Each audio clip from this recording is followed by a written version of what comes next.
Assalamu alaikum guys, welcome back to Ask Solution. This is a introductory series for analytical reasoning question which are part of NTS NET for engineering, medical and ICS students as well as for the other NET categories. So this series will also help you. ये जो series है ये आप लोगों की further help करेगी gate general और gate हमारे पास जो सब्जेक्ट है उसकी प्रिपरेशन के लिए भी. So without wasting any time हम अपना लेक्चर स्टार्ट करते हैं. So first of all, problem statement. What is analytical reasoning and how to solve them? What are the best strategies to solve this kind of question? So first of all, हम उसकी definition से start करते हैं कि analytical reasoning actual में हमारे पास है क्या चीज़. Analytical reasoning refers to the recognizing pattern. हमने पैटर्न्स को आइडेंटिफाई करना है and connection in a variety of information. आपने वैरायटी ऑफ इन्फॉर्मेशन के दरमियान क्या करना है, कनेक्शंस को एस्टैब्लिश करना है. अगर आप पैटर्न्स को आइडेंटिफाई कर लेते हैं और उनके दरमियान जो कनेक्शंस हैं वो बिल्डअप कर लेते हैं, जो इन्फॉर्मेशन आपको प्रोवाइडेड की गई in the form of passage और paragraph, so you will be able to solve this kind of question. Next, each analytical reasoning question is a logical puzzle. So each question of analytical reasoning is like a puzzle that you have to solve based on the certain condition that will be provided at the start of the question or in the between of the question or in the middle of the question. And the third point is analytical reasoning questions are presented in group of 4. So basically एक जो main चीज़ identify करने में आपकी help करेगी कि analytical question कहाँ pair हो रहे हैं. तो जहाँ पे ग्रुप ऑफ 4 और 5 question based on a passage और based on some initial condition आपको गिवन किए जाएँ तो यू विल नो दैट कि ये जो हमारे पास क्वेश्चन है ये एनालिटिकल रीजनिंग से रिलेटेड है. So each group is based on a short passage follow by a set of condition. Last point is that कि analytical reasoning test my your ability to analyse, ठीक है, analyse and to draw result from a complex situation by applying your logic. कि आप किस तरह से analyse करते हैं कॉम्प्लेक्स सिचुएशन को और किस तरह से लॉजिक्स को अप्लाई करते हो. Through logic you can reduce your results. So ये मेन आइडिया हमारे पास हो गया कि why we use analytical reasoning. अगर इन सारी चीज़ों को सम अप करें, this is a summary of all the point that we have cover in the previous slide. Analytical question appear in a set. ये हमारे पास सेट्स की फॉर्म में नजर आते हैं एज वी ऑलरेडी डिस्कस कि हमारे पास ये जो क्वेश्चन होते हैं एनालिटिकल रीजनिंग से रिलेटेड ये 4 और 5 क्वेश्चन के ग्रुप की फॉर्म में हमारे पास आते हैं. V E set is based on a single passage. ये जितने भी क्वेश्चन हमारे पास पेयर होंगे वो एक सिंगल पैसेज की बेस पे होंगे. इट मीन एक सिंगल पैसेज ये paragraph eight the start of question आपको गिवन होगा, उसकी बेस पे ये बाकी क्वेश्चन क्या होंगे, सॉर्ट आउट होंगे या उसको फॉलो करते हुए हम उन्हें सॉल्व कर सकते हैं. So the passage use for E set of question describe common ordering relationship. तो ये जो पैसेज हम यूज़ करेंगे फॉर सेट ऑफ क्वेश्चन ये क्या डिस्क्राइब करता है, ये जो पैसेज होता है ये कॉमन ऑर्डरिंग रिलेशनशिप डिफाइन करता है.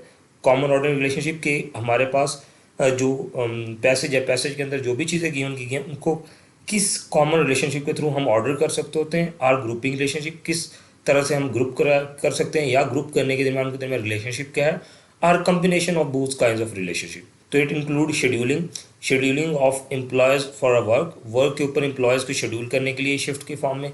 Assigning instructor to a class section, एक क्लास सेक्शन को हम क्या करें, इंस्ट्रक्टर असाइन कर रहे हैं. Secondly ordering task according to the priority के हिसाब से हम टास्क को क्या कर रहे हैं, अरेंज कर रहे हैं या ऑर्डर कर रहे हैं. सो ये भी एक हमारे पास क्या है, एग्जाम्पल है, very best example of analytical reasoning question है. सेकेंडली क्या है, डिस्ट्रीब्यूटिंग ग्रांट्स फॉर प्रोजेक्ट्स, कि किसी कुछ प्रोजेक्ट के लिए आप क्या करें, ग्रांट्स को डिस्ट्रीब्यूट कर रहे हैं. You will distribute those grants based on certain criteria. आप कुछ क्राइटेरिया की बेस पे ना ग्रांट डिस्ट्रीब्यूट करेंगे. फॉर एग्जाम्पल कितने बड़ा प्रोजेक्ट है, ठीक है, नंबर ऑफ पीपल कितने काम कर रहे हैं, ठीक है, और टीम हमारे पास कितनी बड़ी है, ठीक है, टाइम कितना रिक्वायर्ड होगा, बेस्ड ऑन दैट आप ग्रांट उन्हें साइन करो. तो ये सारी क्या होंगी, प्री कंडीशन होंगी जो आपको एक पैसेज की फॉर्म में दी होंगी. And then we have to make कि हमारे पास जो ग्रांट्स हैं हमने एक जो प्रोजेक्ट्स हैं उनको किस तरह से डिस्ट्रीब्यूट करनी है. स्लाइड वी विल सी कि जो हमारे पास टेक्निक यूज़ होती हैं एनालिटिकल प्रॉब्लम सॉल्विंग के लिए. अब ये नॉर्मल क्वेश्चन से थोड़ा सा हट के टेक्निक होती हैं. जैसे हम मैथमेटिकल क्वेश्चन सॉल्व करते हैं तो जो भी हमें ऑर्डर प्रोवाइडेड होता है हम उसके अकॉर्डिंगली उसे सॉल्व करके आंसर दे देते थे. ठीक है, ये एक होता है सिक्वेंशियल ऑर्डर जो होता है हमारे पास. बट जो एनालिटिकल प्रॉब्लम होते हैं उसको हम इस तरह से बिल्कुल स्ट्रेट फॉरवर्ड नहीं सॉर्ट आउट कर सकते थे. उसके लिए हमें या तो कुछ लॉजिक्स डेवलप करने पड़ेंगे या कुछ डायग्राम्स की फॉर्म में, फिगर्स की फॉर्म में कुछ नोटेशंस को यूज़ करना पड़ेगा जिसके थ्रू हम उस पैसेज को अंडरस्टैंड कर सकते हैं, उन कंडीशन और पैसेज के दरमियान सेंस क्रिएट कर सकते हैं. इस तरह से हम यानी कि इन क्वेश्चन को सॉल्व करते हैं. सो हम वेन डायग्राम्स देख रहे होंगे. वेन डायग्राम नॉर्मली हमारे पास सेट्स के फॉर्म में यूज़ होती हैं, जहाँ पे हमारे पास जो सेट्स होते हैं हम उन्हें इस तरह से सर्कल्स की फॉर्म में रिप्रेजेंट करते हैं. This is set A, this is set B, और फिर उनके दरमियान अगर कॉमन रिलेशन कोई चीज़ कॉमन आ रही हो तो हम इस तरह से इंटरसेक्शन की फॉर्म में, तो ये कॉमन एरिया होता है इनके दरमियान में, ठीक है। इस तरह से हम रिप्रेजेंट करते हैं। तो ये होती हैं वेन डायग्राम्स। तो हम वेन डायग्राम की फॉर्म में रिप्रेजेंट करेंगे। डायग्राम्स एंड नोटेशन, ठीक है। कोई और डायग्राम हमारे पास आ जाते हैं, बॉक्सिंग आ जाती हैं, प्लॉटिंग आ जाती हैं, इस तरह के हम डायग्राम्स को यूज़ करेंगे। मैथमेटिकल ऑपरेटर्स हमारे पास आ जाएंगे, ग्रेटर देन, लेस देन, ठीक है, greater than or equal to, less than or equal to, equality, not equal to. So ये कुछ मैथमेटिकल ऑपरेटर्स होंगे, हम इनको यूटिलाइज़ करेंगे। Basic linear sequence game setup होता है, जो गेम को सेटअप करने के लिए जो लीनियर सीक्वेंस बनेगा हम उसको यूज़ करेंगे। लाइन रिप्रेजेंटेशन को यूज़ करेंगे। If then up notation use करेंगे। इफ़ देन अप के अंदर हम इस तरह के एरोज़ को यूज़ करेंगे, ठीक है। इन नोटेशन को हम यूज़ करेंगे। हम इक्वेशंस को यूज़ कर सकते हैं, ठीक है, प्रॉब्लम सॉल्विंग के लिए। ग्रुप गेम डिज़ाइन डायग्राम जो होंगी या ग्रुप गेमिंग जो डायग्राम्स होते हैं उनको यूज़ कर सकते हैं, या टेबल्स की रिप्रेजेंटेशन को हम क्या करते हैं, यूज़ करते हुए इन क्वेश्चन को सॉर्ट आउट करेंगे। सो ये जितनी भी सारी टेक्निक्स हैं, once you read out the paragraph, आपने जो पैराग्राफ जो पैसेज गिवन होगा उसको रीड आउट कर लिया आपने, उसके अंदर अपनी एंटिटीज़ या उसके अंदर जितनी भी चीज़ें दी गई हैं उनको अंडरस्टैंड कर लिया है। सो नेक्स्ट स्टेप होता है कि जो उस पैसेज के बिल्कुल नीचे या विद इन द पैसेज जो कंडीशन दी होती हैं उनकी बेस के ऊपर और क्वेश्चन की टाइप को अंडरस्टैंड करने के बाद आप क्या करेंगे, उसे इनमें से किसी भी टेक्निक के थ्रू क्या करेंगे, विजुलाइज करने की कोशिश करेंगे, रिप्रेजेंट करने की कोशिश करेंगे, एंड देन हम मूव करते हैं toward the next part of solving the question. So हमारे पास टाइप्स ऑफ एनालिटिकल प्रॉब्लम्स क्या और कितनी होती हैं वो हम नेक्स्ट आगे फर्दर स्लाइड में जाके उनको भी डिस्कस कर रहे होंगे। फॉर द टाइम बीइंग हम अभी तक जितने भी हमारे पास ये डायग्रामिक टेक्निक्स हैं डायग्राम बनाने की या रिप्रेजेंट करने के एनालिटिकल प्रॉब्लम को, उनको डिस्कस कर रहे हैं। तो अब हम उसके मेन कंपोनेंट को डिस्कस करेंगे। तो सबसे पहले अगर आप देखें तो मैथमेटिकल जो सिंबल्स हम यूज़ कर रहे होंगे, ठीक है, एंड का साइन हम यूज़ करेंगे। Many of you may know that, जिन्होंने मैथ्स पढ़ा है या नॉर्मली फिजिक्स के अंदर हमारे पास या कंप्यूटर साइंस के अंदर हमारे पास ये कुछ ऑपरेटर यूज़ होते हैं, एंड और ये गेट्स के अंदर यूज़ हो रहे होते हैं, ठीक है। That is not operator. And operator क्या होता है, if there is one and one, तो हमारे पास जो आउटपुट होती है दैट कुड बी वन, ठीक है। And if there is one and there is an output which is zero, तो हमारे पास आंसर क्या होता है, दैट इज़ ज़ीरो।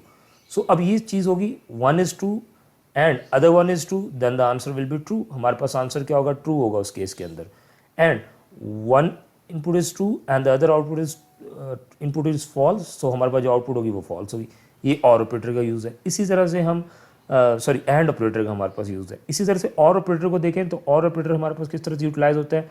और ऑपरेटर ये कि अगर एक इनपुट हमारे पास ट्रू है and the other input is false, हमारे पास दूसरी इनपुट क्या है, फॉल्स है, तो it will give us a result of true. तो either of the input is true, तो हमारे पास आउटपुट क्या होगी, ट्रू होगी। इट मीन वन और ज़ीरो, तो answer will be one.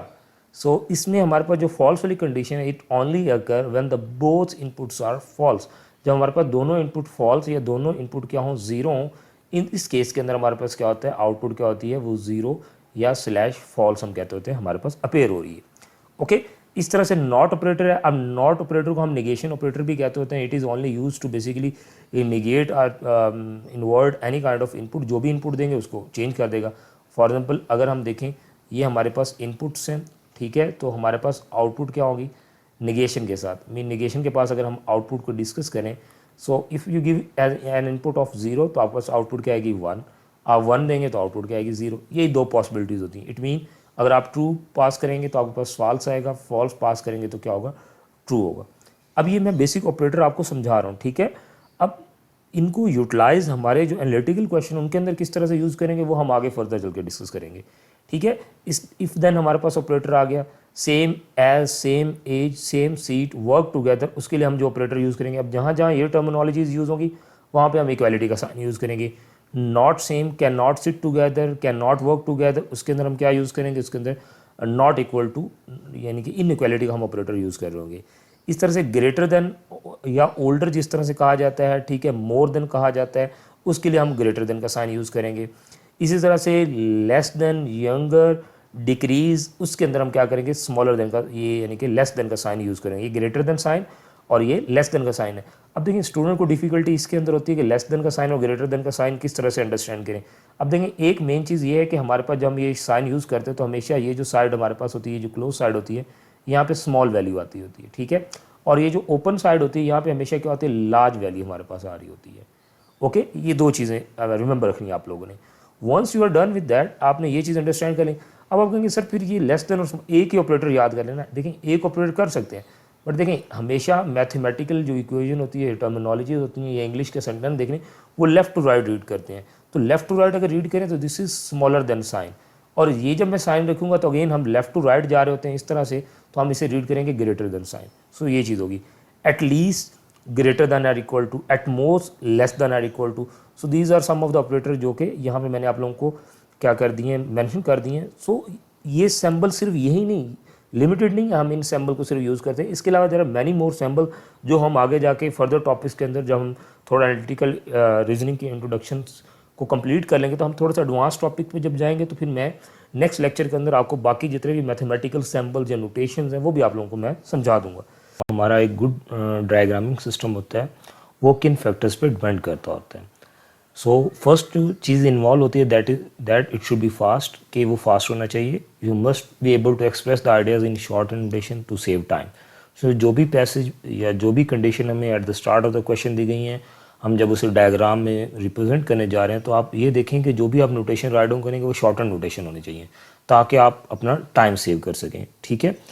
Okay, next जो दूसरा पॉइंट है दैट इज़ कि after drawing the diagram in the short and notation, ये चीज़ ख्याल रखें कि आप कुछ बहुत सारे लोग हैं जो पहली चीज़ बड़े एफिशिएंट तरीके से कर लेते हैं, बड़ी एक अच्छी डायग्राम ड्रॉ कर लेते हैं, आइडियाज़ का शॉर्ट एंड फॉर्म नोटेशन में रिप्रेजेंट भी कर लेते हैं, बट एट द एंड जो डायग्राम वो क्रिएट करते हैं, जो बनाते हैं, वो इतनी मैसी हो जाती है कि जब आप उसमें से क्वेश्चन को आंसर करने के लिए उसे दोबारा देखते हैं तो you are unable to identify कि आपने क्या क्या राइट डाउन किया हुआ है, कौन सा रिलेशन किस दूसरे ग्रुप के ऊपर डिपेंड है, किस तरह से एक पॉइंट दूसरे पॉइंट के साथ रिलेटेबल है।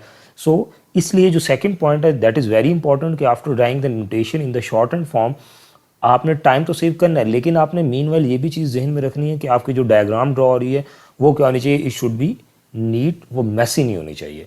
And the third point is that कि it should be easy to understand, कि आप उसे ईजिली अंडरस्टैंड भी कर सकें। ये ना हो कि आप बहुत ज़्यादा कम्प्लेक्स किस्म की नोटेशन और मैथमेटिकल सिंबल्स और इस तरह की चीज़ें यूटिलाइज़ कर लें, मे बी आप उसको ड्रॉ तो कर लें और उससे फास्ट भी हो, नीटली भी आपने ड्रॉ कर ली, उस पैसेज को फॉलो करते हुए या इस डायग्राम, मेनली इस डायग्राम को फॉलो करते हुए जब क्वेश्चंस को आंसर करें या ग्रुप ऑफ क्वेश्चंस को आंसर करें, तो आप अपने सेल्फ पे भी उस डायग्राम को अंडरस्टैंड ना कर सके जो आपने खुद क्रिएट की है। सो इसीलिए बेस्ट प्रैक्टिस यही है कि आप जो भी नोटेशन, जो भी सिंबॉलिक लैंग्वेज यूज़ करें to draw the diagram, it should be easy to understand, वो ईजी टू अंडरस्टैंड होनी चाहिए, कॉम्प्लेक्स नहीं होनी चाहिए ज़्यादा, ठीक है। ओके, सो हमने देखा है अभी तक के जो हमारे पास एनालिटिकल क्वेश्चंस होते हैं, ठीक है। एनालिटिकल क्वेश्चन में दो चीज़ें होती हैं। फर्स्ट ऑफ ऑल, एक हमें पैसेज गिवन किया जाता है, पैसेज के नीचे कुछ कंडीशन होती है, condition 1, condition 2, condition 3, so on, and based on that conditions हमारे पास कुछ एमसीक्यूज गिवन होते हैं, एमसीक्यूज 1, एमसीक्यूज 2, 3, यानी ग्रुप ऑफ क्वेश्चन हमें गिवन होता है जिनको हमने क्या करना होता है, आंसर करना होता है। सो अब हमने अभी तक ये चीज़ लर्न आउट की कि जब तक ये हमारे पास पैराग्राफ होता है इसे हम कन्वर्ट करते हैं एक डायग्राम की फॉर्म में, वो डायग्राम किसी भी फॉर्म में हो सकती है। जब आपने इस क्वेश्चन से, इस पैसेज से ये डायग्राम ड्रॉ कर ली, तो ये जितने भी एमसीक्यूज हैं इन सब का आंसर किस पे डिपेंड करता है, इस डायग्राम पर डिपेंड करता है जो आपने ड्रॉ किया है। सो अगर आपने इस डायग्राम के अंदर कहीं पे भी कोई मिस्टेक कर दी है, in case if there is a mistake, तो होगा क्या कि जितने भी आप क्वेश्चन आंसर करेंगे वो सारे के सारे क्या होंगे, रॉन्ग होंगे, बिकॉज मे बी आपने यहाँ से कोई कंडीशन फुलफिल ही नहीं की इस डायग्राम के अंदर। आपकी पहली दो कंडीशन तो फुलफिल हो रही है, थर्ड कंडीशन फुलफिल ही नहीं हो रही इस डायग्राम के अंदर, लेकिन ऑल तो आपने कंटिन्यू किया, आपने कहा नहीं मैंने आंसर करना है। सो इन दैट केस आपके जितने भी एमसीक्यूज होंगे, in most of the scenarios क्या होगा, वो सारे के सारे एमसीक्यूज क्या होंगे, रॉन्ग हो जाएंगे, because they depend on each other. So if your diagram is correct in the other scenario, उस केस के अंदर अगर आपने डायग्राम बिल्कुल करेक्ट ड्रॉ किया, आप पैसेज के अंदर जो भी कहा गया, जो इंस्ट्रक्शन दी गई हैं या कंडीशन दी गई हैं, वो सारी फुलफिल करती हैं, तो आप इजीली जितने भी एमसीक्यूज हों, करेक्ट आंसर जो है इजीली आइडेंटिफाई कर लेंगे। सो इन दिस वे आपकी जो सारे के सारे ग्रुप ऑफ क्वेश्चन है वो करेक्टली आंसर हो जाएंगे, ठीक हो गया। सो ये एक इंपॉर्टेंस है डायग्राम की कि डायग्राम जो एनालिटिकल क्वेश्चन है उसके अंदर कितनी ज़्यादा इंपॉर्टेंट है। तो most of the student mistake यहीं पे कर रहे होते हैं कि वो डायग्राम ड्रॉ ही नहीं करते। मे बी कुछ लोगों के लिए ये कॉन्सेप्ट नया ना हो एनालिटिकल रीजनिंग के अंदर डायग्राम ड्रॉ करने का, but most of the question जिन स्टूडेंट्स को मैंने पढ़ाया है या जिन स्टूडेंट ने मुझसे कभी क्वेश्चंस किए हैं, तो वो यही करते हैं कि diagram, we never draw diagram in analytical reasoning. तो ये सबसे बड़ी मिस्टेक, अगर आप विदाउट ड्राइंग अ डायग्राम, आप डायग्राम ड्रॉ किए बगैर ही क्वेश्चन को आंसर करते हैं, तो there are very high chances कि आप मिस्टेक कर जाएंगे, ठीक है। तो मैं रेकमेंड करूँगा आप एक डायग्राम ड्रॉ करें, कॉम्प्लेक्स नहीं, एक बड़ी इजी सी, नीट और फास्ट डायग्राम और easy to understand diagram draw करें। और आफ्टर दैट आपको पैसेज और वो कंडीशन देखने की ज़रूरत नहीं है, आप इस डायग्राम को देखते हुए बाकी सारे जितने भी MCQs या ग्रुप ऑफ क्वेश्चन डिपेंड करें वो सारे के सारे इजीली आंसर कर देते हैं। सो अब तक का सबसे इंपॉर्टेंट पॉइंट ये है कि if there is a passage और a condition we have to draw a diagram. हमने डायग्राम क्या करनी है, ड्रॉ करनी है, एंड इट इज़ कंपल्सरी, चाहे कितनी ही शॉर्ट डायग्राम क्यों ना ड्रॉ।